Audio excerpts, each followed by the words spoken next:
buenas tardes, es un gusto estar nuevamente en nuestras conferencias de este mes, que por cierto es la última del año.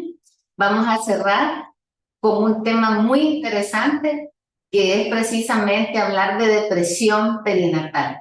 A través de los meses hemos venido hablando de diferentes tópicos. El anterior fue la depresión, quien antecede a este tema, y precisamente hemos querido ver diferentes aspectos de la salud mental que nos puedan ayudar a entender más a los pacientes y además a autocuidarnos como empezábamos el año pasado.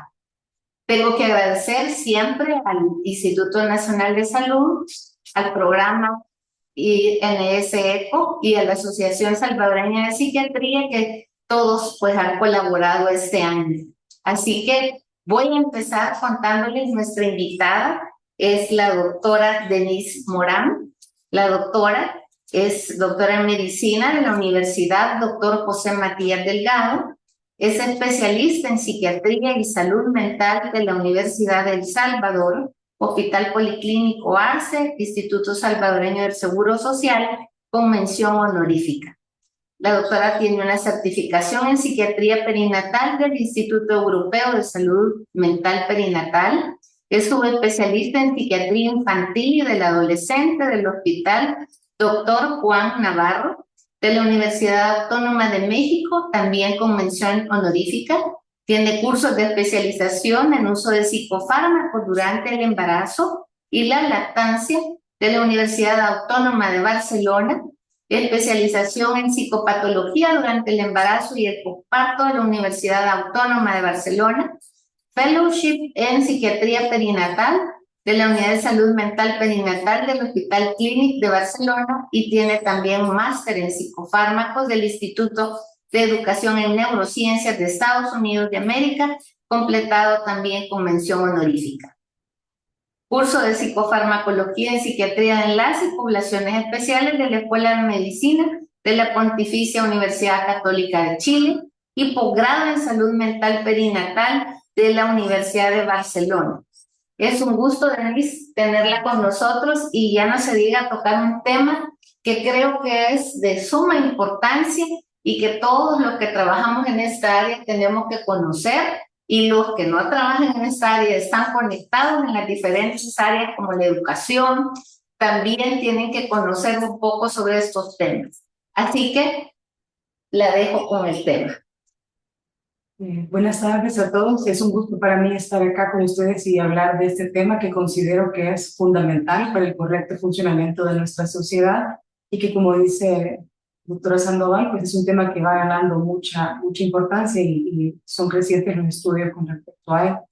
Para empezar, pues yo quiero comentar uno de los principales agravantes de todo trastorno mental perinatal, y esta es la idealización de la maternidad. Sabemos que existen infinitas afirmaciones positivas sobre lo que es la maternidad. La industria nos sigue mostrando en revistas, anuncios, películas, a estas mamás sumamente felices, sonrientes, complacidas, entregadas a la lactancia, a los hogares, no descansan. Y pues yo me hago la pregunta: ¿qué sucede con aquellas madres que están cansadas, con sentimientos de piel y frustradas, o aquellas que rechazan la lactancia por dolor y están tristes o de mal humor por falta de sueños? Entonces, como les comentaba, existen consecuencias psicológicas de una maternidad real versus una maternidad idealizada, y nos lleva a crear expectativas poco realistas que a menudo van infiltrando la mente de las madres y le generan mucha frustración, culpabilidad, ya que no pueden alcanzar este estándar, y entonces esto abre paso a que se desarrollen muchos de los trastornos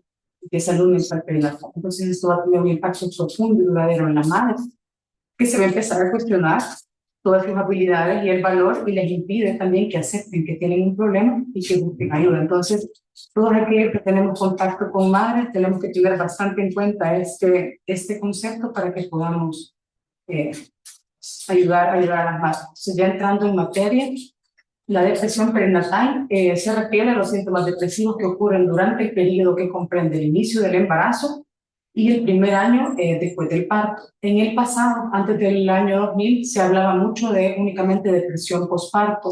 Entonces, este término ayuda a que se redireccione la atención de todos los profesionales de salud que trabajamos con madres para que sepamos que las mamás embarazadas también pueden llegar a presentar síntomas depresivos, podamos identificarlas y podamos tratarlas en este periodo de tiempo. Como les comentaba, el término nos permite reenfocarnos, ya que el embarazo no es un protector de la salud mental materna. De hecho, todas aquellas madres que tienen antecedentes de trastornos psiquiátricos tienen mucho más riesgo de desarrollar enfermedades de salud mental durante el periodo prenatal, y el postparto, pues justamente es una etapa de alta vulnerabilidad, porque como les voy a comentar más adelante, pues existe mucha también fluctuación hormonal. La depresión en el embarazo es tan común como la depresión en el postparto. De hecho, más de la mitad de las pacientes que se identifican en muchos estudios con depresión postparto presentaron síntomas en el embarazo y no recibieron ningún tratamiento. Por lo tanto, pues es una enfermedad que está infradiagnosticada y está infratratada. 75% de las mamás no reciben atención y tiene una afectación directa en el vínculo de la mamá con el bebé, afecta la sintomatología depresiva, la vuelve incluso más crónica, afecta la capacidad de esta mamá para reincorporarse a trabajar, y tiene también un efecto directo en cómo se desarrolla ese bebé y cómo se va a vivir el parto de la mamá. Más adelante vamos a ver igual detalles sobre eso. Las estadísticas son alarmantes. En países desarrollados, 1 de cada 5 mujeres sufre depresión en el embarazo y en el postparto, y en países como el nuestro, 1 de cada 4 mujeres va a presentar este tipo de cuadros. Y esto supera incluso la estadística de la diabetes gestacional, que se presenta en 1 de cada 6. Entonces, este va a ser el trastorno mental perinatal más frecuente, del 17 al 25%, para tenerlo en cuenta, ¿verdad? Es importante también que podamos diferenciar entre el famoso baby blues, tristeza postparto, de la depresión prenatal, ya que los baby blues es algo que hasta el 85% de las mamás lo van a presentar y se debe a la caída de los estrógenos y de la progesterona, que caen de forma abrupta al salir la placenta, que es la que mantiene la secreción de estas sustancias y los factores protectores de las mismas, y entonces las mamás van a tener cambios en el estado de ánimo, que pueden ser llanto sin motivo, tristeza, irritabilidad, inquietud o ansiedad, pero tiene 3 características fundamentales que tenemos que ver. En cuanto a la severidad, estos cambios no van a interferir con las actividades del día a día de la mamá.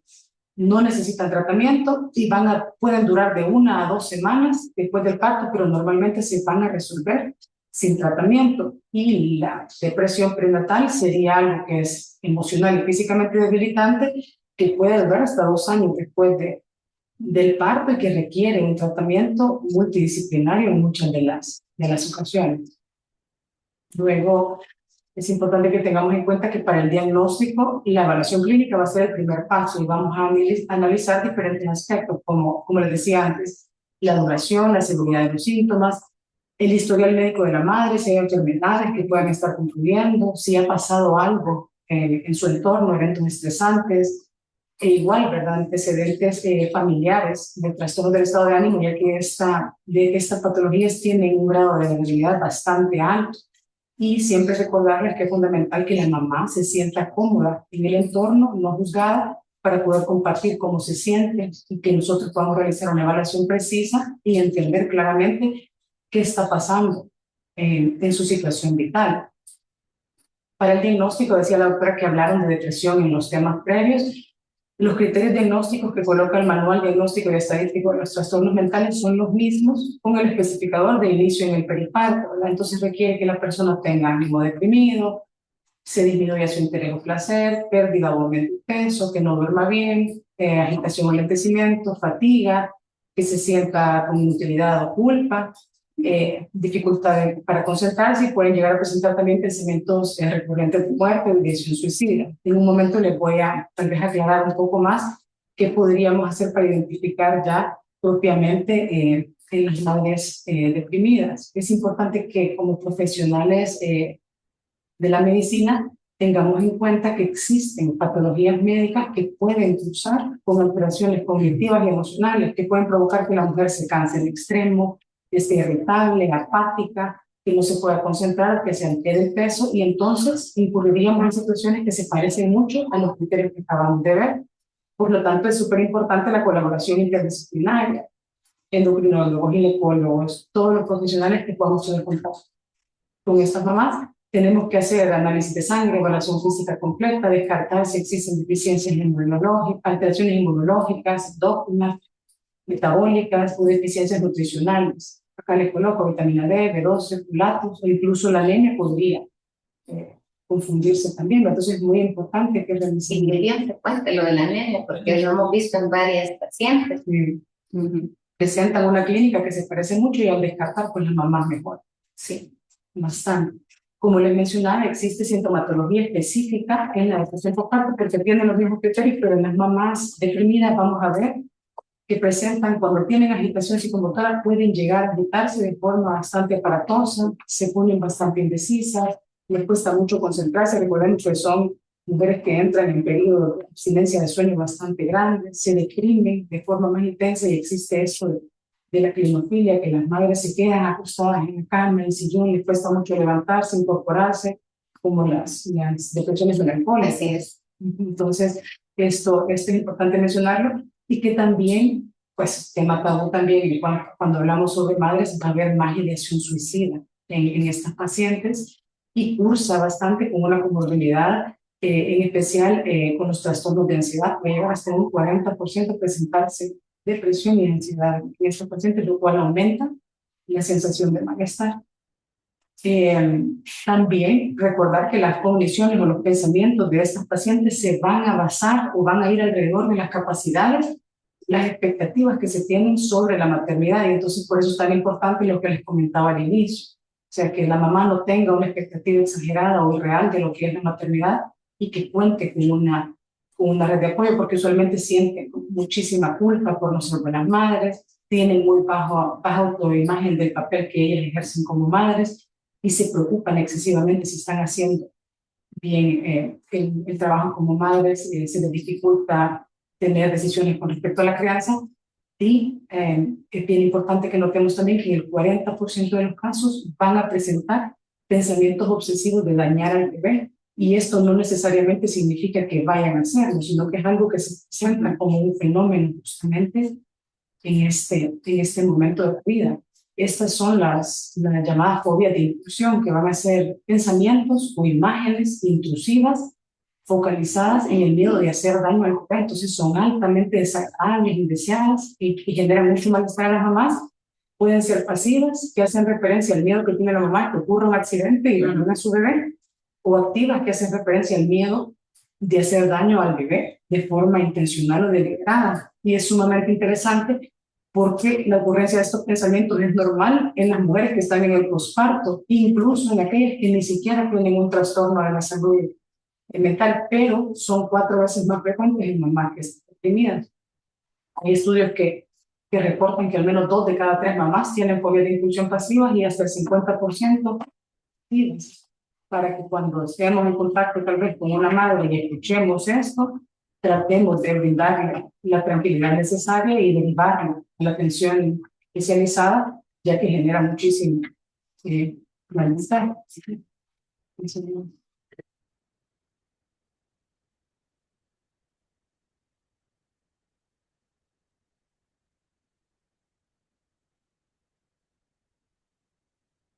Vamos a ver que nos colaboren ahí para pasarle, que se nos ha quedado acá.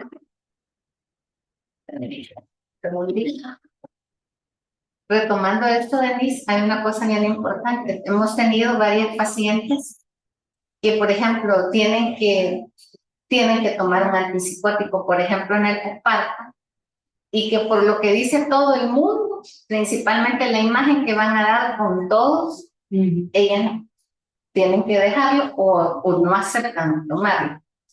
Sí, uno de los factores de riesgo más grandes en una persona que ha tenido un trastorno mental previo al embarazo es dejar la medicación. De hecho, se pide que la mamá tenga 6 meses de estabilidad emocional para poder iniciar la planificación del embarazo y estar seguros que vamos a poder mantener el control, ¿verdad? Porque es de muchísimo riesgo al final entrar en un estado de embarazo si no está protegida la mamá, sobre todo en cuadros de gravedad como el que me comenté. Así es. Se volvió a salir. Ok, entonces vamos a pedirle que pasen la siguiente, por favor.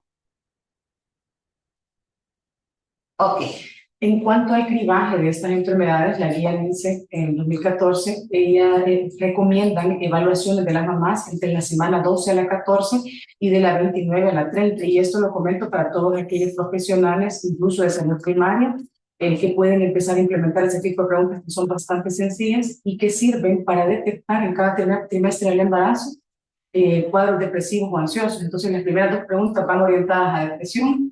Le preguntan a las madres en cada uno de estos trimestres si ha sentido a menudo de bajo ánimo, deprimida o desesperanzada, ha tenido pérdida de interés o placer, luego que si se ha sentido nerviosa, ansiosa o desbordada, o si se ha sentido incapaz de controlar o detener sus preocupaciones.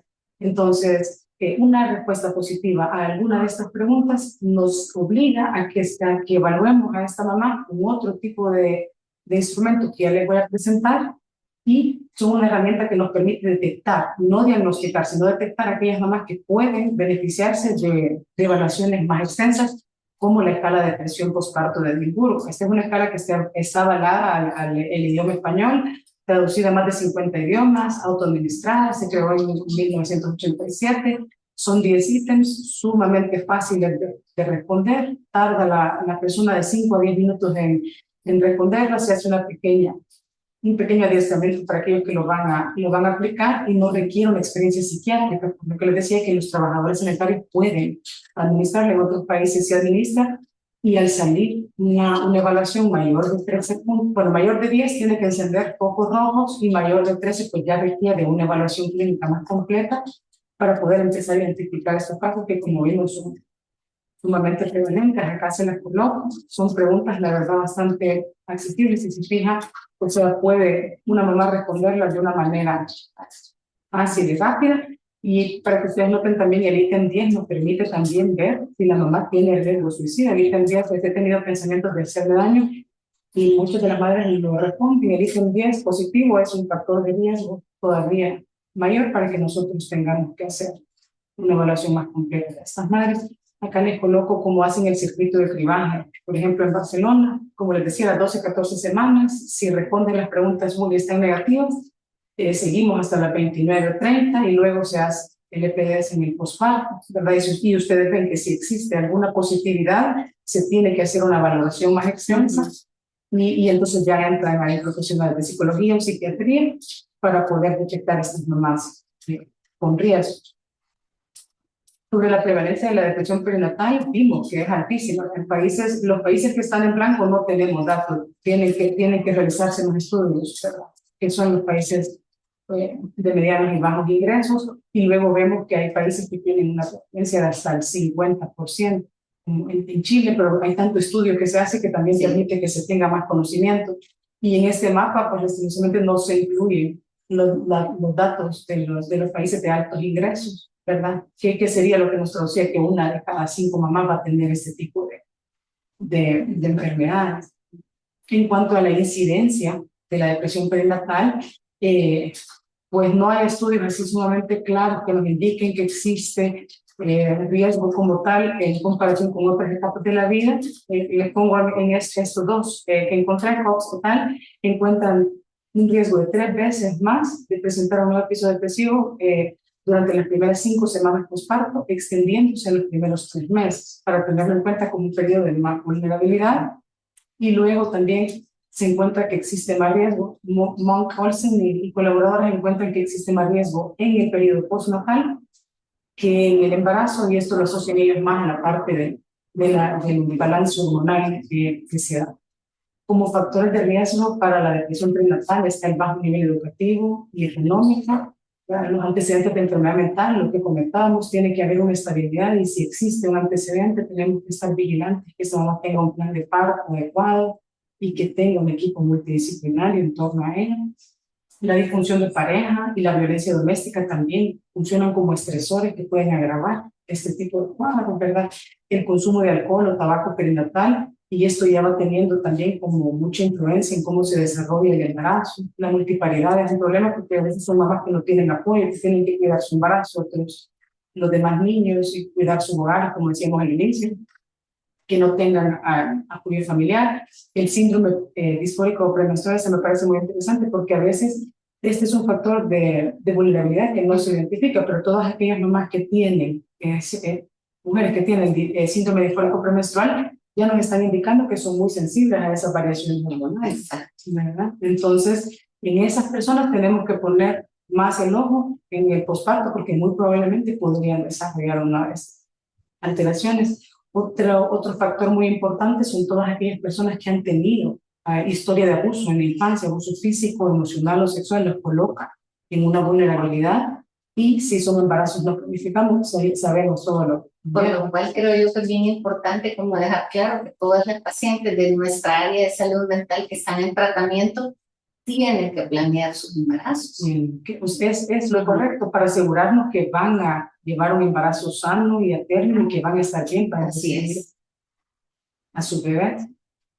Como les comentaba, los factores de vulnerabilidad, el parto representa un estresor neurohormonal inmunológico y la transición a la maternidad es estresante en diferentes intensidades y existe, como decíamos al inicio, vulnerabilidad genética. Esto tiene una herencia de hasta 54% en gemelas y 44% en hermanos. O sea que si usted tiene una mamá o una hermana con un diagnóstico de esto, es muy probable que lo presente. Luego, la sensibilidad que decíamos se ve aumentada en el periparto y los estrógenos caen, a veces se elevan hasta 100 veces su valor normal, la progesterona de 10 a 20 veces en el embarazo. Entonces, al salir la placenta, que es lo que los mantiene, de forma abrupta caen. Y lo que les comentaba el síndrome premenstrual, todas aquellas personas, también esta parte del estilo cognitivo, aquellas personas muy perfeccionistas o con estilos cognitivos muy rígidos y baja capacidad de regularse o limitar sus respuestas al estrés, van a tener también un factor de vulnerabilidad porque la maternidad es impredecible. Y luego lo psicosocial, que es fundamental que lo tengamos en cuenta. Como decía la doctora, antecedentes de trastornos psiquiátricos, el síndrome premenstrual, que hayan tenido adversidad en la infancia, ansiedad durante el embarazo o la exposición a violencia en pareja, son los que más se identifican como fundamentales. Y recordando, este tipo de enfermedades no solo afecta a quien lo padece, o sea, afecta a la mujer, y ya les voy a comentar de qué manera afecta a lo demás, afecta a la mujer, afecta a su bebé, afecta el vínculo que la mujer tiene con su bebé y el desarrollo que este bebé va a tener a lo largo de su vida, afecta a la familia por consecuencia y también afecta a la sociedad. En Europa se han hecho estudios en los que se supone un gasto de hasta 9 billones de euros anuales, siendo 3/4 partes de esto el coste relacionado con el impacto para el bebé. Entonces es un problema de salud pública importante.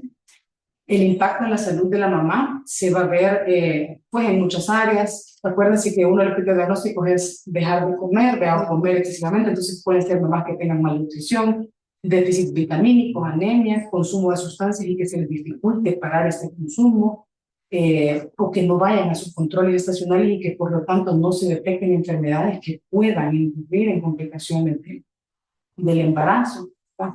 Acordémonos que este tipo de alteraciones en el cerebro van a desregular los ejes que controlan el estrés y por lo tanto hay un daño inmunitario, susceptibilidad a infecciones, alteración del apetito, repercusiones nutricionales. Estas mamás se van a ver más en riesgo de tener preeclampsia, diabetes, mal control de enfermedad crónica y por lo tanto un parto distóxico con complicaciones. Entonces, para que vean ustedes el impacto en la salud de los neonatos, hay un riesgo significativamente alto para parto prematuro, en un 35%, bajo peso al nacer, un 86%, y existe riesgo de 4 veces más de tener restricción de crecimiento del bebé en el útero. Entonces, recordemos que estas últimas dos son las principales causas de mortalidad en los niños menores de 5 años, para que veamos cómo impacta. En cuanto al vínculo de la mamá y el bebé, pues la depresión perinatal hace que la mamá tenga una dificultad importante en cómo vincularse y cómo cuidar a su bebé. Entonces estas mamás, aunque quieran a veces iniciar la lactancia, van a tener muchísimas dificultades para hacerlo, van a estar súper estresadas porque se espera que lo hagan, la familia presiona, ¿verdad? Y aumenta esto sus sentimientos de baja autoeficacia. 60% de estas mamás tienen alteraciones del vínculo con sus bebés. Y entonces la mamá deprimida va a ser aquella que probablemente va a cuidar de su bebé porque lo hacen bien, pero lo hacen de una manera mecanizada, robotizada, no hay contacto ocular, no hay estímulo para el bebé. Y sabemos que la estimulación temprana es fundamental para un desarrollo adecuado de un niño. Toda esta estimulación sensorial no se da normalmente. Entonces, en este tipo de pacientes, y hacen, como decíamos, los cuidados, pero son de una forma robotizada. Y también hay otros factores que hay que tomar en cuenta bastante graves, que puede llegar a pasar que la mamá tal vez está sumamente afectada, como decíamos, totalmente sin energía, botada en cama, que va a descuidar a su bebé y no le va a dar los cuidados necesarios, tal vez no porque ella lo quiera, sino porque está enferma y no puede lograr. Y entonces cuando ya el bebé llora o está disruptivo, molestando, la mamá se va a desbordar fácilmente y puede llegar a ser agresiva con su hijo, puede maltratarlo, puede haber violencia o puede ocurrir, en el peor de los casos, ideas de suicidio. La madre, por no dejar a su bebé ampliar este suicidio y contemplar el infanticidio. Entonces podemos llegar a situaciones de muchísima gravedad. Como les decía, tiene un impacto en el neurodesarrollo de los niños bastante grave, que Rogers y colaboradores encuentran que afectan todas las áreas, socioemocional, cognitiva, de lenguaje y motora. Ellos estudiaron un porcentaje de niños de mamás con depresión y encontraron todas las áreas afectadas y también identificaron que la ansiedad tenía mucho que ver en este caso y que se incrementa también el riesgo de trastornos del neurodesarrollo como el trastorno por déficit de atención y hiperactividad, el autismo, los retrasos cognitivos y las alteraciones cognitivas. Y qué tan importante definitivamente tocar esto, porque cómo se rehúsa la gente a que la mujer embarazada o parto busque ayuda. Sí. Con todo lo que va a suceder con el bebé. O sea, es fundamental, como les decía al inicio, para el correcto funcionamiento de nuestra sociedad, que podamos identificar esto, que seamos pues, agentes de detección y de cambio, porque tenderle la mano a una persona que está en este estado, así le cambia la perspectiva. Tiene un impacto de pareja súper grande también. Este es un término que es bastante nuevo en esta oración. Existe depresión también en la pareja y su principal factor de riesgo es que la mamá esté deprimida. Se presenta la depresión en los papás del 7 al 9%, pero más frecuentemente durante el embarazo. Y estos papás tienen mucho más riesgo de ser violentos, de consumir sustancias, de ser agresivos, de tener mucha ira, de aislarse y recibir poco apoyo de los demás. Y entonces esto va a tener un impacto directo sobre la mamá, sobre el niño y en un círculo vicioso. Así es que se forma. El pulso de la enfermedad, pues en el Hospital Clínic hicieron un estudio en el que identifican que las mamás se recuperan de forma parcial 7 meses después de estar recibiendo el adecuado tratamiento. Hay algunas que se pueden tardar hasta 1 año y hay casos que llegan a estar con los síntomas hasta 2 años después del COVID. Sí, entonces son estadísticas súper alarmantes. Más de la mitad, como les decía, las mamás inician durante el embarazo. Y dentro de las complicaciones más graves que pueden haber, el suicidio materno y el infanticidio. En los países de altos ingresos han hecho bastantes estudios y a mí me llama mucho esta estadística la atención, porque el suicidio en estos países constituye una de las principales causas de mortalidad materna, el 20% de enfermedad de la fuerte. Se han identificado muchísimas mamás que cometen suicidio. Entonces es preocupante y que debemos todos como estar como bien pendientes y mandarles a buscar ayuda. Sí, definitivamente sí hay factores de mala evolución. El inicio durante el embarazo, sí hay otros trastornos comórbidos como ansiedad, como síntomas psicóticos, ¿no? O algunas mamás, como les comentaba, que han sido abusadas previamente, trastornos de estrés traumático, trastornos de personalidad, violencia de pareja o que no tienen respuesta a un tratamiento instaurado y que necesitan nuevamente ser evaluados, pues son factores que podrían cronificar. Luego, en cuanto al tratamiento, se busca mejorar justamente el estado anímico de la mujer, psicoeducar a la mamá, a la familia, al entorno, reducir estos tiempos de recuperación que vimos que pueden llevar hasta 2 años, ¿verdad? Y realizar servicios específicos para atender a esa población que es tan diferente a la población general. Existen terapias psicológicas que son avaladas para casos leves. La principal es la terapia cognitivo-conductual, que se va a centrar en identificar justamente los patrones de pensamiento negativos y cambiar comportamientos que se basen en estas formas de pensar. La terapia interpersonal, que se enfoca en las relaciones de la persona con su entorno, y las terapias grupales, que sirven mucho también para que ellos puedan compartir las experiencias y se vaya reduciendo esta falta de apoyo y aislamiento. En cuanto al tratamiento farmacológico, que es un tema bastante tabú, los antidepresivos van a ser la primera línea de tratamiento para la depresión perinatal y entre ellos los inhibidores selectivos de la recaptura de serotonina son los más comúnmente prescritos. La sertralina, el principal de ellos, ¿verdad? Que aumentan los niveles de serotonina en el cerebro y entonces mejora el estado de la mamá completamente. La sertralina tiene un paso mínimo en la leche materna, se considera seguro si el paso es menor del 10%, la sertralina tiene un paso menor al 2%, y se han estudiado bebés de mamás que la toman y los valores de sertralina son indetectables Y yo creo prácticamente. que este es un punto bien importante dejar claro, porque mucha gente no quiere que tomen los familiares, no la que sufre, sino los familiares, que no tomen medicamentos, sabiendo todo lo que va a pasar con el vínculo.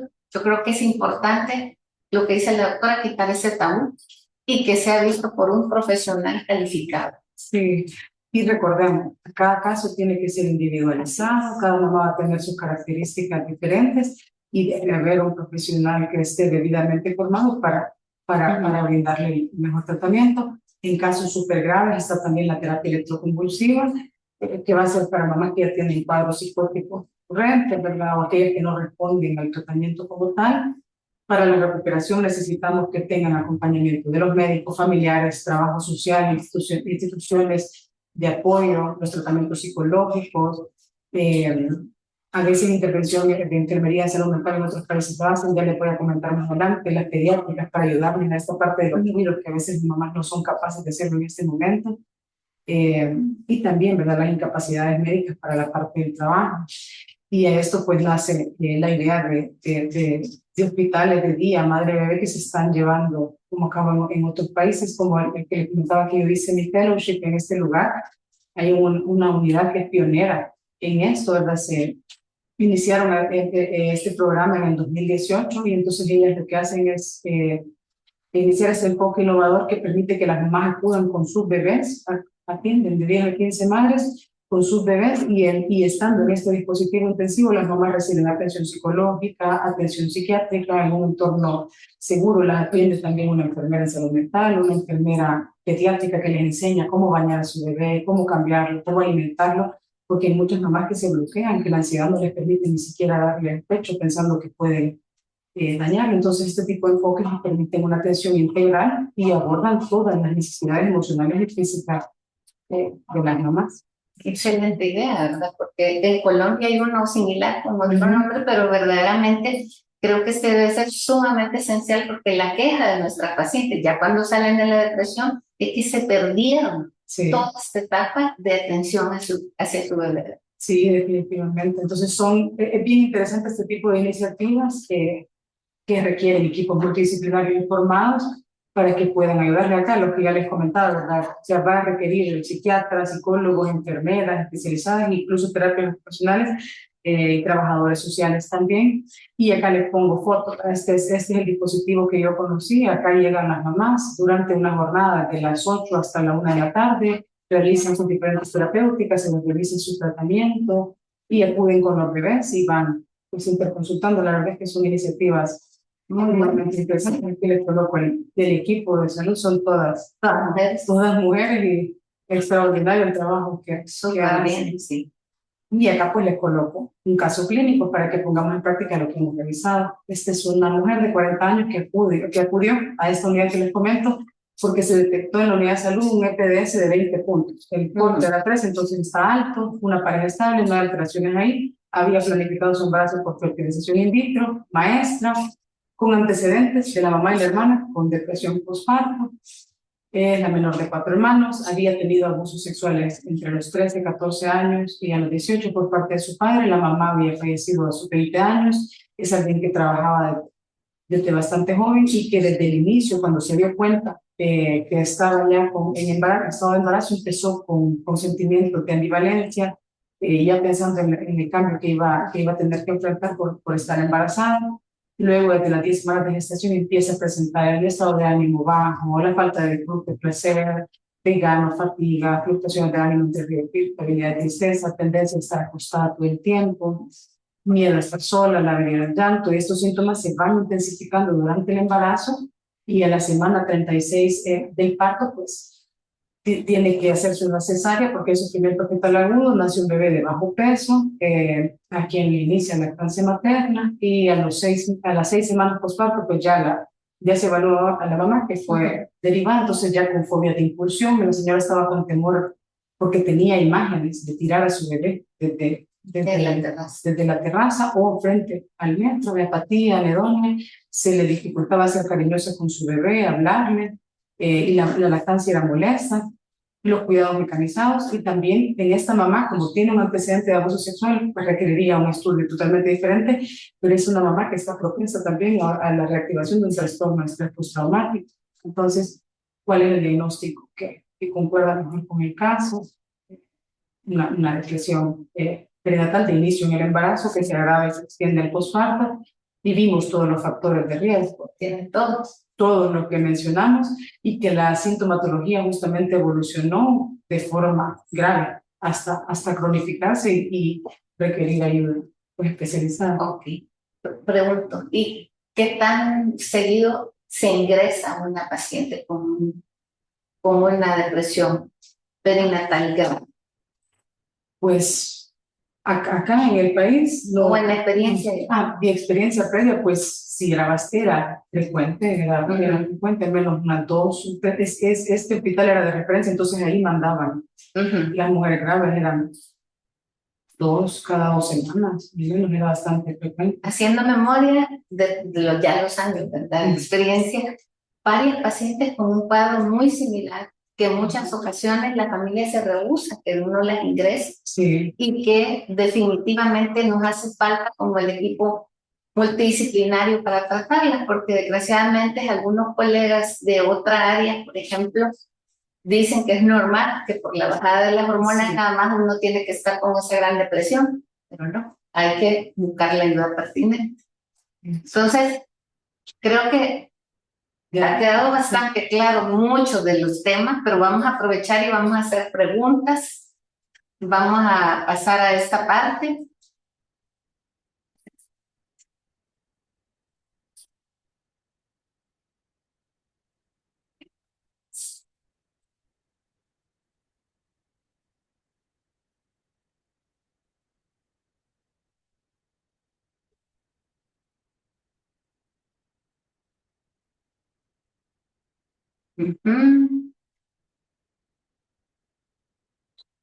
Ok.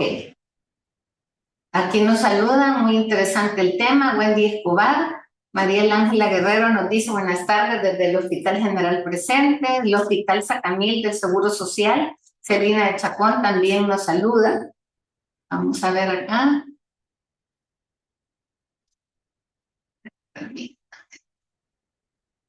Pregunto, doctora,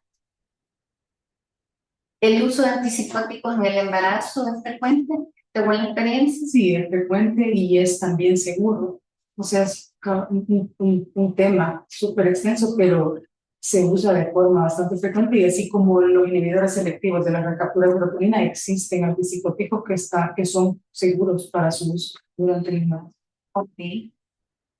Aquí nos saluda también Jonathan Gómez, que dice, hola, buenas tardes, qué importante es de saber este tema, excelente tema, Hospital Amatepec, si ustedes ven, hay varios hospitales conectados, y nos alegra mucho precisamente que estén conectados en temas como este. La emergencia del Hospital General, estamos hablando también de la unidad médica de Apopa, que nos saludan, también del Hospital General, y aquí nos aparece, vamos acá. Buenas tardes, Clínica Médica Especializada, Policlínica Herrera en Santiago Nonual. Patricia Herrera, muchos saludos. Y quisiera decir que de este tema que hemos hablado, como ustedes ven, todos los que están conectados, hay muchos temas que es tan importante que todos los que trabajamos en salud estén presentes. Y yo creo que es quitar y romper ese tabú de que la embarazada no hay que tratar. Sí, definitivamente es una oportunidad de educación bastante grande. Vamos a ver. Consulta. ¿Han tenido casos en los que las madres dan en adopción a sus bebés?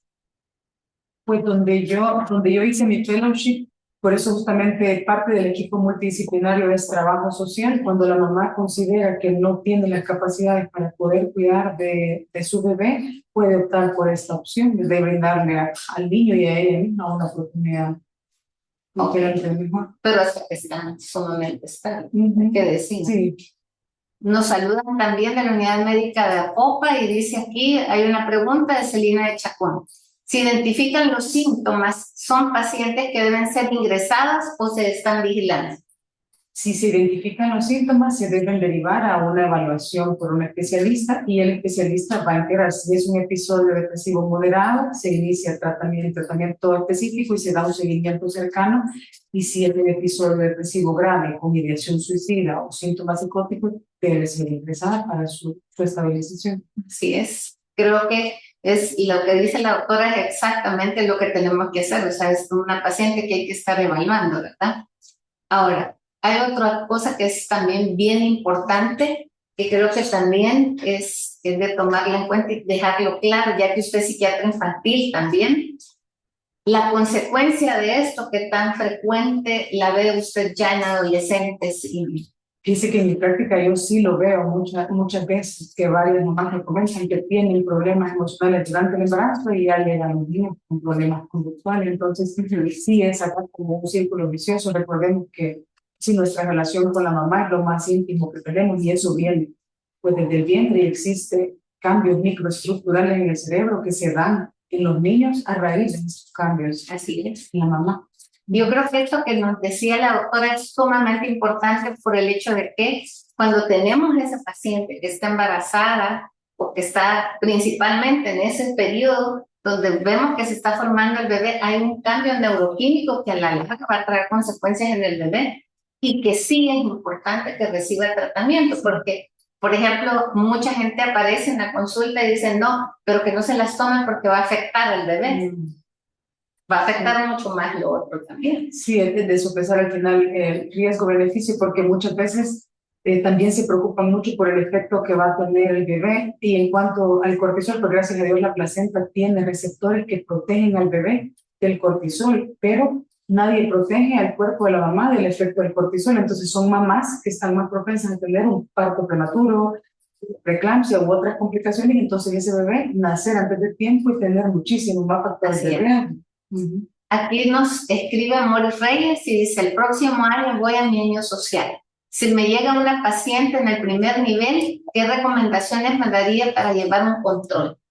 Pues ahí puede buscar, ¿verdad?, esta escala de presión postparto de Edimburgo y aplicarla durante el embarazo. Vimos que puede ser aplicada en el primer y segundo trimestre, y si se identifica un puntaje mayor de 13 o un ítem 10 positivo, derivarla a un dispositivo donde pueda ser evaluada por un profesional de salud mental que esté debidamente calificado para medicar o darle la atención que esta madre requiere. Esta escala es gratuita, está en internet y la pueden bajar, que creo que eso permitiría también hacer ese tamizaje y poder referir específicamente donde pueda recibir la atención adecuada. Celina de Chacón nos dice, ¿y esto puede ser hereditario? Sí, como les decía, en gemelas la herencia ya está 54%, y si usted tiene mamá o hermano, una familiar de primer grado, ya está en 44% de la posibilidad, según los estudios. O sea que cuando hay ese antecedente tenemos que estar vigilantes de esa situación, ¿verdad?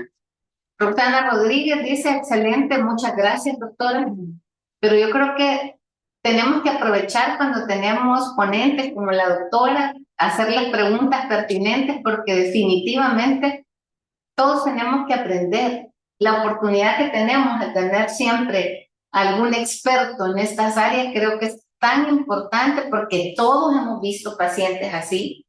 En la actualidad a mí me ha tocado ver varias y tengo que decirles que el posparto es sumamente complicado cuando la pareja, principalmente lo que he visto yo más acá, es que se retira o porque está deprimido o porque la deja con los papás y hay que ver qué hacen, pero definitivamente eso trae consecuencias tan serias en la madre como el bebé. Sí, o sea, agrava totalmente el cuadro, es un factor estresor adicional y que cronifica el cuadro, pues además pueden llegar a permanecer deprimidas por un montón de tiempo.